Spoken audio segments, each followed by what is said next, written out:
the stranger at the back pew. The first time anyone noticed him, it was already too late to ask who he was. He was standing at the back of the church still, quiet, almost as if he had always been there. No one saw him walk in.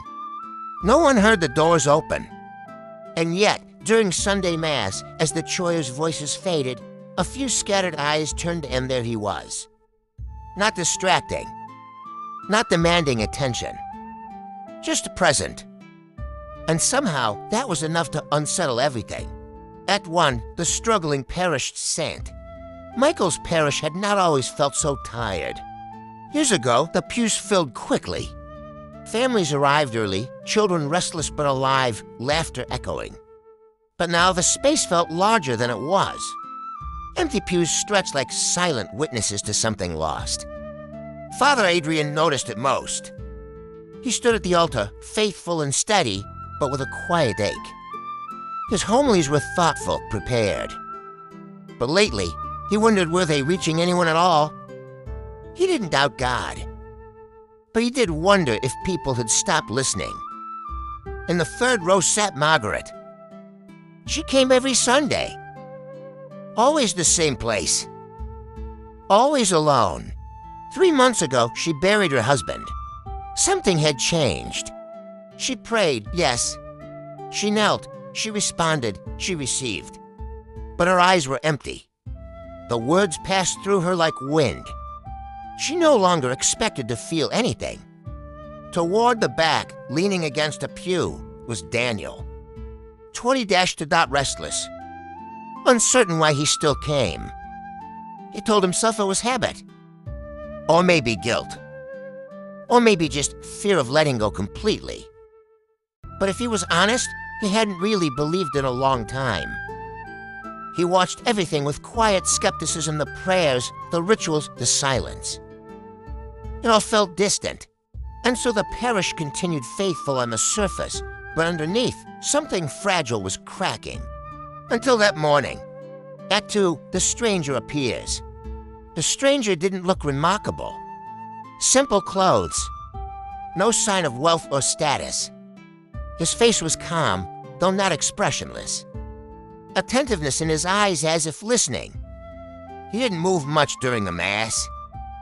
But he noticed things. When Margaret bowed her head, his gaze lingered with something closer to understanding. When Daniel shifted impatiently, the stranger looked at him not judging, just seeing him. And when Father Adrian elevated the host, speaking the familiar words, the stranger knelt. Not quickly, not mechanically, but slowly, reverently, as if the moment carried great weight. It was subtle, but something about him didn't fit the quiet routine of the parish. And yet, no one approached him, not yet. Act 3, the personal encounters. It began after Mass. Not with drama. Just a conversation. Margaret was the first. She had remained in her pew, staring at nothing in particular. The church had nearly emptied when she realized someone was sitting beside her. She hadn't heard him. "I used to sit like that," he said gently. She turned, startled but not afraid. "I'm sorry," she asked. He didn't look directly at her at first. His eyes rested on the altar. "After loss," he continued, "there's a silence that feels heavier than grief itself." Margaret's throat tightened. She hadn't told anyone how it felt. "Not like that." "I still come," she said quietly. "But I don't feel anything anymore." He nodded, as if he had expected that answer. "Love doesn't disappear," he said. "It changes form. Sometimes into silence. Sometimes into waiting." She blinked back tears. "I've been waiting," she whispered. "But for what?" Now he looked at her. And for a moment, she felt something she hadn't felt in months seen. "For the day," he said softly, "when you realized you were never sitting alone." He stood before she could respond. No blessing. No farewell. Just a quiet departure. Margaret remained in the pew, her heart unsettled but no longer empty. Daniel's encounter was different. He was outside, scrolling through his phone. "You come every week," the man said. Daniel looked up, slightly annoyed.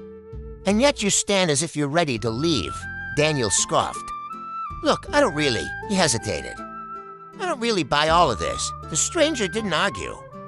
Truth doesn't require you to buy it, he said calmly. Only to be honest about what you're searching for, Daniel frowned. I'm not searching for anything. The man tilted his head slightly. Then why are you still here? The question landed harder than Daniel expected. He opened his mouth to respond, but nothing came out. Because the truth was, he didn't know. The stranger stepped closer, not invading, just enough to hold the moment. You're not as far as you think, he said quietly. Daniel's voice dropped. What if I am? The stranger's expression didn't change. Then you wouldn't still feel the tension. Daniel looked away. Something stirred not belief, but the awareness that maybe he hadn't let go. When he turned back, the man was already walking away. Father Adrian's moment came last. And it came when he least expected it. He was in the confessional not waiting. It had been nearly 20 minutes. No one had come. He considered closing early. Then the door opened. The stranger stepped in. Bless me, Father, he began, his voice steady.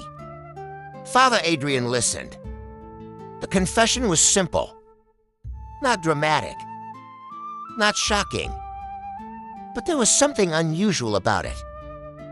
A clarity. A depth of self-awareness that felt rare. When it was time for counsel, Father Adrian spoke as he always did, carefully, faithfully. But before he could finish, the stranger gently interrupted. You carry more than your own burdens, Father? The words caught him off guard. What do you mean? There was a pause. Then, softly, you've been asking whether your work still bears fruit. Father Adrian's breath tightened. He had never said that out loud. Not to anyone. I serve where I'm called, he replied, trying to steady himself. Yes, the man said. But you've begun to wonder if anyone is truly listening. Silence filled the confessional. Father Adrian felt something shift uncomfortably exposed. I preach, he said quietly. I offer the sacraments. The rest is up to God. The stranger didn't disagree. But his next words were different. Sometimes the seed takes root in places you cannot see. And sometimes it grows in silence, a long pause. Then you are not failing. The words were not dramatic. But they landed with a weight Father Adrian could not explain. For the first time in months, the doubt loosened. Just slightly. When the confession ended, Father Adrian opened the screen. But the confessional was empty. Act 4, the turning point. The following Sunday, something changed. No announcement had been made. No invitation sent. But the parish felt different. Margaret returned to her pew, but this time, her eyes moved. She listened. Daniel came back too. He stood in the same place, but he wasn't scrolling. He was watching. And Father Adrian spoke with a quiet conviction that hadn't been there before. Not louder. Not more dramatic. Just a steadier. During the homily, he paused. Longer than usual. As if choosing his next words carefully. Sometimes, he said, we believe God is silent because we expect him to speak in ways we recognize. The church was still. But what if he has been speaking all along, through moments we've overlooked? No one moved. No one whispered. It wasn't a powerful sermon by ordinary standards. But something about it settled deeper, as if it wasn't just being heard, but received. Act 5, the disappearance. After Mass, a few people looked for the stranger, but no one had seen him. No one knew his name. No one could say when we had arrived or where he had gone. There was no record. No visitor log. No familiar face to connect him to. It was as if he had stepped into their lives and then stepped out again, without explanation. Act 6, reflection and realization. In the days that followed, the parish returned to its rhythm. But it wasn't the same. Margaret still grieved, but she no longer felt abandoned. Daniel still questioned, but he no longer dismissed everything so easily. And Father Adrian still served, but now, without the quiet weight of wondering if it mattered. No one claimed to understand what had happened. No one tried to define it too quickly, because some things resist easy answers. Was he just a man? A visitor passing through? Or something more? The Church, in her wisdom, does not rush to declare such moments. But she does remind us of something deeper, that God is not distant. That grace often arrives quietly, and that sometimes the ordinary becomes where heaven touches earth. Ending reflection. Maybe the stranger was never meant to be identified. Maybe the point was never who he was. But what happened because he was there? Because if God can speak through a moment, through a conversation, through a person we almost overlook, then the question isn't whether he has visited. The question is, how many times have we missed him? And more importantly, if he walked into your life quietly, without recognition, would you notice?